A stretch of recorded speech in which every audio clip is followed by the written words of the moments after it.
سلام بچه ها، چطورین؟ با نکته پوستی امروز صبح اومدم خدمتتون.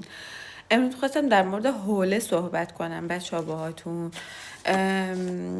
به هیچ عنوان حوله‌ای که بدنتون رو باهاش خشک میکنید رو به صورتتون نزنید. معمولا حوله ها که خیس میشن جذب میکروب میکنن.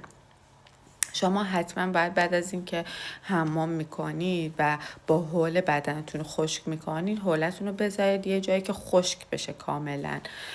اگه آفتاب باشه که بهتر، اگه نه از شوفاژ یا بخاری استفاده کنید، چون اگه بذارید یه گوشه که خودش بخواد خشک بشه 100% جذب میکروب میکنه و برای بیماری پوستی میاره. سوای از اون که اصلا اون حوله بدن رو هیچ وقت به پوست صورتتون نزنید.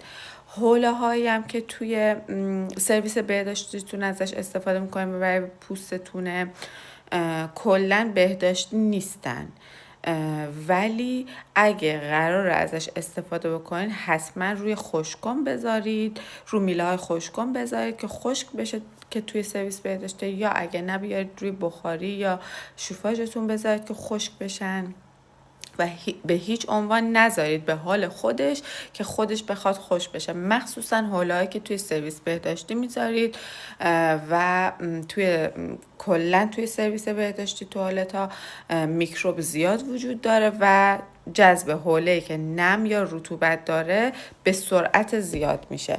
اینو یادتون باشه.